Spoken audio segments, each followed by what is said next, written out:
Hi ma'am. പലപ്പോഴും പല ആളുകൾ കേട്ടിട്ടുണ്ട് എനിക്ക് ഭയങ്കര തലവേദന വന്നിട്ട് തല പൊട്ടിപ്പോകുന്ന പോലെയുള്ള തലവേദന ഉണ്ടാവാറുണ്ട്. അത് ചില സമയത്ത് പെയിൻ്റെ മെഡിസിൻ അല്ലെങ്കിൽ പെയിൻ്റെ ഒരു ഗുളിക എടുത്താൽ പോലും മാറാത്ത അത്രയും തലവേദന. എന്നിട്ട് തലവേദന മാറാൻ വേണ്ടിയിട്ട് നല്ലപോലെ ഒന്ന് ഉറങ്ങണം. അത് ഒരു 5-8 മണിക്കൂറൊക്കെ ഉറങ്ങിയാലേ തലവേദന മാറുള്ളൂ. അല്ലെ ചില ആളുകൾ പറയാറുണ്ട് ഭക്ഷണം കഴിച്ചിട്ടില്ല അപ്പം തലവേദന തുടങ്ങുന്നുള്ളത്. അത് എന്താണ് തലവേദന പറയുന്നത്? ഇതൊക്കെ എന്തെങ്കിലും നമുക്ക് ഭയങ്കര സീരിയസ് ആയിട്ട് കാണണം, അല്ലെങ്കിൽ തലേൻ്റെ ഉള്ളിൽ വല്ല എന്തെങ്കിലും വേറെ എന്തെങ്കിലും പ്രശ്നങ്ങൾ കൊണ്ട്, ട്യൂമർ പോലുള്ള എന്തെങ്കിലും പ്രശ്നങ്ങൾ കൊണ്ടാണോ, അല്ലെങ്കിൽ എന്തെങ്കിലും സിമ്പിളായിട്ട് ഈ മൈഗ്രെയിൻ പോലെ എന്തെങ്കിലും അസുഖങ്ങളാണോ? എങ്ങനെയാണ് ഈ മൈഗ്രെയിനൊക്കെ ആണെങ്കിൽ നമുക്കിത് ട്രീറ്റ് ചെയ്താൽ പെട്ടെന്ന് തന്നെ നമുക്കിത് ഇങ്ങനത്തെ ഒരു ബുദ്ധിമുട്ട് നമുക്ക് ജീവിതത്തിൽ നിന്ന് കുറയ്ക്കാൻ പറ്റുക? ആക്ച്വലി തലവേദന എന്ന് പറയുമ്പം പല ടൈപ്സ് ആയിട്ടുണ്ട്. അത് പ്രൈമറി ഉണ്ട്, സെക്കൻഡറി ടൈപ്പ് ആയിട്ടുണ്ട്. പ്രൈമറീൻ്റെ അണ്ടറിൽ വരുന്നതാണ് ഈ cluster headache, tension headache, migraine headache എന്ന് പറയുന്നത്. സെക്കൻഡറീൻ്റെ കോസസ് അല്ലെങ്കിൽ സെക്കൻഡറിയിൽ വരുന്നതാണ് നമുക്ക് എന്തെങ്കിലും അസോസിയേറ്റ് ചെയ്തിട്ട് വരുന്ന തലവേദനകൾ. അതായത് നമ്മൾ ഫേസ് നോക്കുകയാണെങ്കിൽ ഐസ് റിലേറ്റ് ചെയ്തിട്ടുള്ള എന്തെങ്കിലും കൂടുതലായിട്ട് ഐ സ്ട്രെയിൻ ചെയ്തിട്ടുള്ള ആളുകൾ, സ്പെക്സ് പ്രൊലോങ്ഡ് ആയിട്ട് സ്പെക്സ് വെക്കുന്ന ആളുകളിൽ, അതേപോലെ തന്നെ വൈറൽ ഇൻഫെക്ഷൻസ് ആയിട്ടുള്ള കൺജക്റ്റീവായിട്ട് പ്രശ്നങ്ങൾ, അതേപോലെ തന്നെ കണ്ണിൽ മറ്റെന്തെങ്കിലും ഫംഗൽ ഇൻഫെക്ഷൻസ് ഒക്കെ വരുന്നത്, അതിൽ കണ്ണിൽ കുരു വരുന്നത്, അതായത് സ്റ്റൈ, അതേപോലെ തന്നെ ചലാസിയോൺ പോലത്തെ പ്രശ്നങ്ങളൊക്കെ ഉള്ള ആളുകൾ, അത് കണ്ണ് റിലേറ്റ് ചെയ്തിട്ടുള്ള എന്തെങ്കിലും ഇഷ്യൂസ് ഉണ്ടെങ്കിൽ അതിന് അസോസിയേറ്റ് ആയിട്ടും നമുക്ക് തലവേദന വരാം. അതേപോലെ തന്നെയാണ് നമുക്ക് നോസ് റിലേറ്റ് ചെയ്തിട്ടുള്ള ഇഷ്യൂസ് എന്തെങ്കിലും, അതായത് എസ്പെഷ്യലി റെസ്പിറേറ്ററി ട്രാക്റ്റിൽ, എസ്പെഷ്യലി അപ്പർ റെസ്പിറേറ്ററി ട്രാക്റ്റിൽ എന്തെങ്കിലും ഒരു ഇൻഫെക്ഷൻസ് വരുമ്പോൾ, അതായത് നമുക്ക് സൈനസ് റിലേറ്റ് ചെയ്തിട്ടുള്ള ഇഷ്യൂസ് വരുമ്പം, അതേപോലെ തന്നെ നാസൽ പോളിപ്പ്, നാസൽ ഒബ്സ്ട്രക്ഷൻസ് ഒക്കെ വരുന്ന ആളുകളിലും ഇതിനോടനുബന്ധിച്ച് അവർക്ക് തലവേദന വരാം. പല ആളുകളും പറയാറുണ്ട് രാത്രി കാലങ്ങളിൽ കൃത്യമായിട്ട് ഉറക്കം കിട്ടുന്നില്ല, മൂക്കടഞ്ഞോട് തന്നെ, അതോടൊപ്പം തന്നെ ശക്തമായിട്ടുള്ള തലവേദന വരുന്നു, അത് ഫ്രണ്ടൽ റീജിയനിൽ, അതായത് ഒരു ഹെവിനെസ് ഫീലിംഗ് ഉണ്ടാവുന്നു, കണ്ണൊന്നും അടയ്ക്കാൻ പറ്റാത്തൊരവസ്ഥ വരുന്നു. ഇതൊക്കെയാണ് മെയിനായിട്ട് ഒരു സെക്കൻഡറി കോസായിട്ട് നമുക്ക് തലവേദന അണ്ടറിൽ പറയുന്നത്. അതേപോലെ തന്നെയാണ് നമുക്ക് മൗത്ത് റിലേറ്റ് ചെയ്തിട്ടുള്ള, അതായത് മൗത്തിൻ്റെ അകത്തുള്ള നമ്മുടെ ടങ്ങിനോ അല്ലെങ്കിൽ ടൂത്തിനോ ഒക്കെ എന്തെങ്കിലും ഒരു ഡിഫോമിറ്റി ഉണ്ടെങ്കിൽ, അതായത് ഡെൻ്റൽ കാരീസ് ഒക്കെ വരുന്ന ആളുകളിൽ, അതേപോലെ തന്നെ പഴുപ്പ് പ്രശ്നങ്ങളുള്ള ആളുകളിലൊക്കെ, അതേപോലെ തന്നെ പരോട്ടിഡ് ഗ്ലാൻഡിൽ ഉണ്ടാകുന്ന ഇൻഫ്ലമേഷൻ, അതായത് മംസ്, മുണ്ടിവീക്കം എന്നൊക്കെ പറയുന്ന അത്തരം കംപ്ലയിൻസ് ഉള്ള ആളുകളിലും ഈ ഒരു വേദന റേഡിയേറ്റ് ചെയ്തിട്ട് തലയിലേക്കൊക്കെ ലീഡ് ചെയ്യാനുള്ള ഒരു ചാൻസസ് ഉണ്ട്. അതേപോലെ തന്നെയാണ് മൈഗ്രെയിൻ ഒരു പ്രൈമറി അണ്ടറിൽ, അതായത് ഹെഡേക്കിൻ്റെ പ്രൈമറി കോസിൽ വരുന്നതാണ് ഈ മൈഗ്രെയിൻ എന്ന് പറയുന്നത്. ഈ മൈഗ്രെയിനും നോർമൽ തലവേദനയൊക്കെ ആയിട്ട് പല ആളുകൾക്കും സംശയമുണ്ട്. അതായത് ഒരു സൈഡിൽ മാത്രം വരുമ്പോൾ അത് മൈഗ്രെയിൻ മാത്രമാണോ, അല്ലെങ്കിൽ കണ്ടിന്യൂസ് ആയിട്ട് ഇങ്ങനെ ഒരു വേദന വരുമ്പോൾ നമുക്ക് ട്യൂമറിൻ്റെ എന്തെങ്കിലും പ്രശ്നങ്ങളാണോ, അല്ലെങ്കിൽ ഇതിനോടനുബന്ധിച്ച് ഛർദി, ഓക്കാനൊക്കെ പ്രശ്നങ്ങളൊക്കെ ഉണ്ടെങ്കിൽ നമുക്ക് ദഹനമായിട്ടുള്ള എന്തെങ്കിലും ബുദ്ധിമുട്ടുകളുണ്ടോ എന്നൊക്കെ പല ആളുകളും ചോദിക്കാറുണ്ട്. അപ്പം നമുക്ക് മൈഗ്രെയിൻ എന്തൊക്കെയാണ്, മൈഗ്രെയിൻ്റെ ടൈപ്സ് എന്തൊക്കെയാണ് ഇതിൻ്റെ കാരണങ്ങൾ, എങ്ങനെയാണ് നമുക്കത് മാനേജ് ചെയ്യാം എന്നതൊക്കെ ഈ വീഡിയോയിലൂടെ നമ്മൾ വിശദമായിട്ട് ഡിസ്കസ് ചെയ്യാം.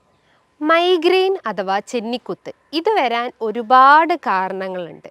മെയിനായിട്ട് അതിൻ്റെ ഒരു ലക്ഷണം അല്ലെങ്കിൽ അതിൻ്റെ ഒരു സൈഡ് അഫിനിറ്റി എന്ന് പറയുമ്പോൾ ഒന്നെങ്കിൽ അത് റൈറ്റ് സൈഡായിട്ട് വരാം, അല്ലെങ്കിൽ അത് ലെഫ്റ്റ് സൈഡായിട്ട് വരാം. അങ്ങനെ ഓൾട്ടർനേറ്റ് സൈഡ്സിൽ വരുന്നതാണ് ഈ മൈഗ്രെയിൻ എന്ന് പറയുന്നത്. ഇതിനോടൊപ്പം തന്നെ ഇതിനോട് അസോസിയേറ്റ് ചെയ്തിട്ട് തന്നെ അവർക്ക് ശക്തമായിട്ടുള്ളൊരു ഹെവിനെസ് ഫീൽ ചെയ്യാം. അതായത് ഫ്രണ്ടൽ റീജിയനിലൊക്കെ കണ്ണിനൊക്കെ ഒരു ഭാരം അനുഭവപ്പെടാം. ഒന്ന് പുറത്തോട്ട് നോക്കുമ്പോൾ അല്ലെങ്കിൽ ജസ്റ്റ് ഒന്ന് സൂര്യന് കീഴെ നിൽക്കുമ്പം തന്നെ അവർക്ക് ആ വേദന അഗ്രവേറ്റ് ചെയ്യുന്നു അല്ലെങ്കിൽ വർദ്ധിച്ചു വരുന്നത് കാണാം. ചെറിയ സൗണ്ട് കേൾക്കുമ്പോൾ, അല്ലെങ്കിൽ ചെറിയ കിളികൾ പറയുന്ന ശബ്ദം കേൾക്കുമ്പോൾ, അല്ലെങ്കിൽ ജസ്റ്റ് കുട്ടികളെ ശബ്ദങ്ങൾ കേൾക്കുമ്പോൾ, അങ്ങനെ ചെറിയ സൗണ്ടിനോട് അല്ലെങ്കിൽ ചെറിയ നോയ്സിനോടൊക്കെ ഭയങ്കര സെൻസിറ്റീവ് ആയിരിക്കും. അപ്പോൾ അതുമൂലവും ഇവർക്ക് തലവേദന വർദ്ധിച്ചു വരുന്നത് കാണാം.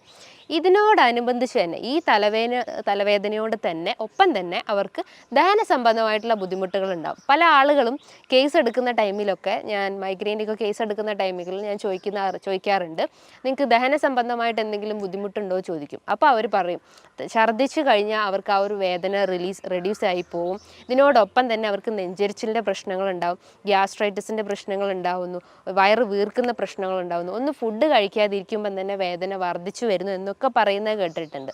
അപ്പം ഈ മൈഗ്രെയിൻ വരാനുള്ള ഒരുപാട് കാരണങ്ങളിൽ ഒന്നാണ് നമ്മൾ സ്കിപ്പ്, അതായത് നമ്മൾ പ്രോപ്പറായിട്ട് മീൽസ് കഴിച്ചിട്ടില്ലെങ്കിൽ, പ്രോപ്പറായിട്ടൊരു ഫുഡ് ടൈമിംഗ് അവിടെ മെയിൻറ്റെയിൻ ചെയ്തിട്ടില്ലെങ്കിൽ അവർക്ക് തലവേദന വരാം. ഞാൻ നേരത്തെ പറഞ്ഞ ആ ഒരു പ്രൈമറി അണ്ടറിൽ വരുന്നതാണ് ഈ migraine headache, cluster headache, tension headache എന്ന് പറയുന്നത്. മൈഗ്രെയിൻ ഹെഡേക്ക് എന്ന് പറഞ്ഞാൽ ഏതെങ്കിലും ഒരു സൈഡിന് അഫിനിറ്റി ചേർന്നിട്ടുള്ളതായിരിക്കാം മൈഗ്രെയിൻ ഹെഡേക്ക് എന്ന് പറയുന്നത്. ക്ലസ്റ്റർ ഹെഡേക്ക് എന്ന് പറയുമ്പോൾ നമ്മൾ ഐസ് റിലേറ്റ് ചെയ്തിട്ടുള്ളത്, എസ്പെഷ്യലി ഈ ഒരു ഓർബിറ്റൽ റീജിയണിൽ വരുന്ന വേദനയാണ് ക്ലസ്റ്റർ ഹെഡേക്കിൽ വരുന്നത്. ടെൻഷൻ ഹെഡേക്ക് എന്ന് പറയുമ്പോൾ നമ്മൾ ഈ ഒരു ടെമ്പോറൽ റീജിയനിൽ ഉണ്ടാകുന്ന വേദനയാണ് ടെൻഷൻ ഹെഡേക്കിൽ വരുന്നത്. അപ്പോൾ ഈ ഒരു മൈഗ്രെയിനിന് ഒരുപാട് കാരണങ്ങളായിട്ട് നമുക്ക് പറയാം.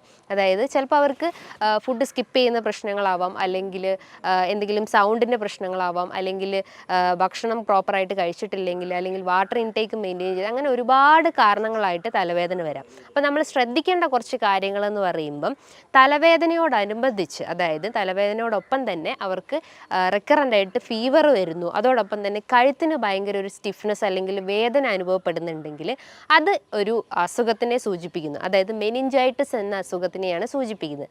അതേപോലെ തന്നെയാണ് നമുക്ക് പെട്ടെന്നുണ്ടാവുന്ന തലവേദന, അതായത് ഒരു 60+ ആയിട്ടുള്ള ആളുകളിലൊക്കെ പെട്ടെന്നുണ്ടാവുന്ന തലവേദനകളാണെങ്കിൽ നമ്മൾ എന്തായാലും ശ്രദ്ധിക്കണം. അതൊരു ഡേഞ്ചർ സൈൻ അല്ലെങ്കിൽ ഡേഞ്ചർ സിറ്റുവേഷൻ എന്ന് നമുക്ക് മനസ്സിലാക്കാം. കാരണം പെട്ടെന്നുണ്ടാവുന്ന ഒരു ഇൻറ്റേർണൽ ബ്ലീഡിങ്ങോ അല്ലെങ്കിൽ ഒരു ഹെമറേജ് കാരണമായിരിക്കും ആ ഒരു വേദന വരുന്നത്.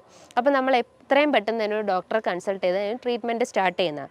അതേപോലെ തന്നെ പെട്ടെന്നുണ്ടാവുന്ന അല്ലെങ്കിൽ ഒരു 60+ ആയിട്ടുള്ള ആളുകളിൽ കാണുന്ന ഈ തലവേദന സ്ട്രോക്ക് അല്ലെങ്കിൽ ആർട്ടറൈറ്റിസ് പോലത്തെ കണ്ടീഷനെയും ഇത് സൂചിപ്പിക്കുന്നു. അതേപോലെ തന്നെയാണ് നമുക്ക് തലവേദനയോടൊപ്പം തന്നെ നമുക്ക് എന്തെങ്കിലും ന്യൂറൽ കോർഡിനേഷൻ എന്തെങ്കിലും പ്രശ്നങ്ങൾ ഉണ്ടാകുന്നു, അതായത് നടക്കാൻ പറ്റുന്നില്ല, പെട്ടെന്നൊരു ഗിഡിനെസ് ഫീൽ ചെയ്യുന്നു, സൗണ്ടിനൊക്കെ എന്തെങ്കിലും, അല്ലെങ്കിൽ സംസാരിക്കുമ്പോൾ ഭയങ്കര ഒരു അടർച്ച ഫീൽ ചെയ്യുന്നു, അല്ലെങ്കിൽ ഒരു ന്യൂറൽ കോർഡിനേഷൻ തന്നെ ഇംപ്രോപ്പറായി പോകുന്നു. അത്തരം കാര്യങ്ങളുണ്ടെങ്കിൽ നമ്മൾ എന്തായാലും ഒരു ഡോക്ടറെ കൺസൾട്ട് ചെയ്യേണ്ടത് നിർബന്ധമായിട്ടുള്ള കാര്യമാണ്. ഒരു 90% ആളുകളിലും മൈഗ്രെയിനോടൊപ്പം തന്നെ അവർക്ക് ദഹന സംബന്ധമായിട്ടുള്ള ബുദ്ധിമുട്ടുകൾ ഉണ്ടാവാം. അതായത് അസിഡിറ്റി പ്രശ്നങ്ങൾ, ബ്ലോട്ടിംഗ് പ്രശ്നങ്ങൾ, അതായത് വയറ് വീർക്കുന്ന പ്രശ്നങ്ങൾ, നെഞ്ചരിച്ചിൽ, പുളിച്ച കെട്ടൽ, അതേപോലെ കീഴ്വായിൻ്റെ പ്രശ്നങ്ങളൊക്കെ ഇന്ന് ഒരു 90% ആളുകളിലും ഇത് വളരെ കോമൺ ആയിട്ടുള്ള ഒരു കാര്യമാണ്. അപ്പോൾ അവരെന്ത് ചെയ്യണം, അവരെ ദഹന വ്യവസ്ഥ ഇമ്പ്രൂവ് ചെയ്യുന്ന രീതിയിലുള്ള ഭക്ഷണങ്ങൾ മെയിനായിട്ട് ഫോക്കസ് ചെയ്യാൻ ശ്രമിക്കുക. അതായത് പ്രോബയോട്ടിക്സ് മെയിനായിട്ട് എടുക്കാൻ ശ്രമിക്കുക. അതേപോലെ തന്നെ അധികം പുളിപ്പില്ലാത്ത തൈരുകൾ എടുക്കാൻ ശ്രമിക്കുക. തൈര്, മോര്, അതേപോലെ തന്നെ ഉപ്പിലിട്ട ഭക്ഷണങ്ങളൊക്കെ അവരെ ഭക്ഷണത്തിൽ ഉൾപ്പെടുത്തി കഴിഞ്ഞ് കഴിഞ്ഞാൽ ഇത്തരം ദഹനങ്ങൾ പ്രശ്നങ്ങളുണ്ടെങ്കിൽ അതൊക്കെ നമുക്ക് കൺട്രോൾ ചെയ്യാൻ പറ്റുന്നതാണ്. ഇനിയിപ്പം തലവേദന വന്നിട്ടുള്ള ആളുകൾ അതിനെ ട്രിഗർ ചെയ്യുന്ന കുറച്ച് കാര്യങ്ങൾ എന്ന് പറയുമ്പം ഓവറായിട്ട് സൺലൈറ്റ് എക്സ്പോഷർ ഉണ്ടെങ്കിൽ അത് കഴിവതും കുറയ്ക്കാൻ ശ്രമിക്കുക. ഇനിയിപ്പോൾ കൂടുതൽ ഐ സ്ട്രെയിൻ ചെയ്തിട്ടുള്ള വർക്കൊക്കെ ഉള്ള ആളുകളാണെങ്കിൽ, അതായത് ഇന്നത്തെ ചൂട് സീസൺ ആകുമ്പോൾ തന്നെ കുറേ ആളുകൾ പറയാറുണ്ട് അതിശക്തമായിട്ടുള്ള തലവേദന. ആ തലവേദനയും ഈ മൈഗ്രെയിൻ തലവേദനയും എൻറ്റയർലി ഡിഫറെൻ്റ് ആണ്.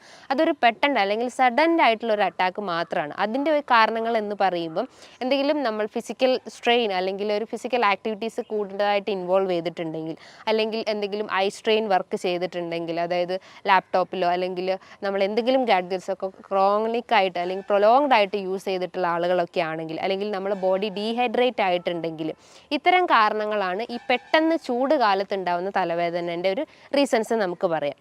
അതേപോലെ തന്നെ ഈ മൈഗ്രെയിനെ ട്രിഗർ ചെയ്യുന്ന ഫാക്ടേഴ്സ് എന്ന് പറയുമ്പം കൂടുതലായിട്ടും മസാലാസ് ചേർന്നിട്ടുള്ള ഭക്ഷണങ്ങൾ, അതായത് സ്പൈസി അടങ്ങിയിട്ടുള്ള ഭക്ഷണങ്ങൾ, അതേപോലെ തന്നെ ഫാസ്റ്റ് ഫുഡിലൊക്കെ ആഡ് ചെയ്യുന്ന അജിനോമോട്ടോ കണ്ടൻസ്, അതായത് ചൈനീസ് ഫുഡിലൊക്കെ ആഡ് ചെയ്യുന്ന അജിനോമോട്ടോ കണ്ടൻറ്റ്, അതേപോലെ തന്നെ കൂടുതലായിട്ട് കോഫി അല്ലെങ്കിൽ കഫീനൊക്കെ ഡിപ്പെൻഡ് ചെയ്ത് നിൽക്കുന്നത്, ചോക്ലേറ്റ്സ്, സാൾട്ടിൻ്റെ ഇൻടേക്ക് കൂടുന്നത്, കൂടുതലായിട്ട് മധുര പലഹാരങ്ങൾ കഴിക്കുന്ന ആളുകളിലൊക്കെയാണ് ഇന്ന് ഏറ്റവും കൂടുതൽ തലവേദന വർദ്ധിച്ചു വരുന്നത്. അപ്പോൾ അവരെപ്പോഴും ആ ഒരു ട്രിഗറിങ് ഫാക്ടറിനെ കഴിവതും ഒഴിവാക്കാൻ ശ്രമിക്കുക. പകരം അവരെ ദഹന വ്യവസ്ഥ ഇമ്പ്രൂവ് ചെയ്യുന്ന ഭക്ഷണങ്ങൾ എടുക്കാൻ ശ്രമിക്കുക. നല്ല രീതിയിൽ ഒരു ഉറക്കം മെയിൻറ്റെയിൻ ചെയ്യാൻ ശ്രമിക്കുക. ഒരു പ്രോപ്പർ ടൈമിങ്ങിൽ ഒരു 6 to 7 hours അല്ലെങ്കിൽ 7 to 8 hours എപ്പോഴും ഒരു സ്ലീപ്പ് പാറ്റേൺ മെയിൻറ്റെയിൻ ചെയ്യാൻ ശ്രമിക്കുക. ഐസൊക്കെ കൂടുതൽ സ്ട്രെയിൻ ചെയ്യുന്ന ആളുകളാണെങ്കിൽ നമ്മൾ നല്ല രീതിയിലൊന്ന് ഐസ് വാഷ് ചെയ്യാൻ ശ്രമിക്കുക. ആ ഒരു ഡ്രൈനെസ് കഴിവതും ഒഴിവാക്കാൻ ശ്രമിക്കുക. അതേപോലെ തന്നെ എന്തെങ്കിലും അഡിക്ഷൻസ് ഒക്കെ ഉള്ള ആളുകളാണെങ്കിൽ, അതായത് ആൽക്കഹോൾ, സ്മോക്കിംഗ്, അല്ലെങ്കിൽ മറ്റെന്തെങ്കിലും നിക്കോട്ടിൻ കണ്ടൻസ് ഒക്കെ നമ്മൾ യൂസ് ചെയ്യുന്ന ആളുകളാണെങ്കിലും അവർക്കും തലവേദന വരാനുള്ള ചാൻസസ് ഒരു 90% കൂടുതലാണ്. അപ്പോൾ അത്തരം അഡിക്ഷൻസ് ഒക്കെ ഉണ്ടെങ്കിൽ അത് പൂർണ്ണമായിട്ടും ഒഴിവാക്കാൻ ശ്രമിക്കുക. അത്തരം അഡിക്ഷൻസ് ഉള്ള ആളുകൾക്ക് മറ്റ് പല അസുഖങ്ങളിലും വരാം. ഫാറ്റി ലിവർ ഇഷ്യൂസ്, സിറോസിൻ്റെ ഒരു മെയിൻ ഫാക്ടർ എന്ന് പറഞ്ഞു കഴിഞ്ഞാൽ ഈ ഒരു ആൽക്കഹോളിക് അഡിക്ഷൻസ് ആണ്. അപ്പോൾ അത്തരം അഡിക്ഷൻസ് ഒക്കെ ഉണ്ടെങ്കിൽ അതൊക്കെ ഒന്ന് കഴിവതും കുറയ്ക്കാൻ ശ്രമിക്കുക. അതേപോലെ തന്നെ നമ്മൾ നമ്മളൊരു പ്രോപ്പർ ടൈമിങ്ങിൽ നമ്മൾ മീൽസും ബ്രേക്ക്ഫാസ്റ്റും ഒക്കെ മെയിൻറ്റെയിൻ ചെയ്യാൻ ശ്രമിക്കുക. കാരണം നമ്മൾ ഭക്ഷണത്തിൽ എന്താ പറയുക, പ്രോപ്പർ ടൈമിങ്ങിൽ ഫുഡ് കഴിച്ചിട്ടില്ലെങ്കിൽ അവർക്ക് ആ ഒരു തലവേദന ഫാക്ടർ അല്ലെങ്കിൽ തലവേദന ട്രിഗർ ചെയ്യാനുള്ള ചാൻസസ് വളരെ കൂടുതലാണ്. നമ്മൾ വിശന്ന വയറ്റിലിരിക്കുമ്പം നമ്മൾ ആ ഒരു ബ്ലോട്ടിങ് അല്ലെങ്കിൽ ഗ്യാസ്ട്രിക്കിൻ്റെ പ്രശ്നങ്ങളൊക്കെ വരാൻ വളരെ ചാൻസസ് ഉണ്ട്. സോ നമ്മൾ എപ്പോഴും ഒരു സ്കിപ്പ് മീൽ ഒഴിവാക്കിയിട്ട് പ്രോപ്പർ ടൈമിൽ നമ്മൾ മീൽസ് കഴിക്കാൻ ശ്രമിക്കുക. ബോഡി എപ്പോഴും ഹൈഡ്രേറ്റ് ചെയ്യുന്ന രീതിയിലുള്ള ഭക്ഷണങ്ങൾ ഉൾപ്പെടുത്താൻ ശ്രമിക്കുക. അതായത് ഫ്രൂട്ട്സ് ആയിട്ടും വെജിറ്റബിൾസ് ആയിട്ടും നല്ല ഹെൽത്തി ഫാറ്റ്സ് ഒക്കെ നമ്മൾ ഭക്ഷണത്തിൽ ഉൾപ്പെടുത്തി കഴിഞ്ഞ് കഴിഞ്ഞാൽ ഇത്തരം തലവേദനകളെ നമുക്ക് പൂർണ്ണമായിട്ടും മാറ്റിയെടുക്കാവുന്നതാണ്. അപ്പോൾ പ്രൊലോങ്ഡ് ആയിട്ട് നമുക്ക് ഇത്തരം വേദനകൾ ഉണ്ടെങ്കിൽ നിങ്ങൾ പേടിക്കേണ്ട കാര്യങ്ങളില്ല. നിങ്ങൾ എത്രയും പെട്ടെന്ന് തന്നെ ഒരു ഡോക്ടറെ നിർദ്ദേശപ്രകാരം ട്രീറ്റ്മെൻറ്റ് സ്റ്റാർട്ട് ചെയ്തതാണ്. ഹോമിയോപ്പതിയിൽ ഇതിന് ഒരുപാട് മെഡിസിൻസ് അവൈലബിൾ ആണ്. ജെൽസീമിയം, ബെല്ലഡോണ, നാട്രം മ്യൂർ, അങ്ങനെ പല രീതിയിലുള്ള മെഡിസിൻസ് ഇന്ന് ഹോമിയോപ്പതിയിൽ അവൈലബിൾ ആണ്. കൃത്യമായിട്ടൊരു കേസ് എടുത്തിട്ട് നമ്മൾ ആ ഒരു രോഗിക്കുള്ള കൃത്യമായിട്ടുള്ള രീതിയിലുള്ള മെഡിസിൻസും സ്റ്റാർട്ട് ചെയ്യുന്നതാണ്. ഇനി ഇതുമായി ബന്ധപ്പെട്ട് നിങ്ങൾക്ക് എന്തെങ്കിലും സംശയങ്ങളുണ്ടെങ്കിൽ താഴെ കാണുന്ന നമ്പറിൽ കോൺടാക്റ്റ് ചെയ്യാവുന്നതാണ്. നല്ലൊരു ഹെൽത്ത് ടോപ്പിക്കുമായി വീണ്ടും കാണാം. താങ്ക്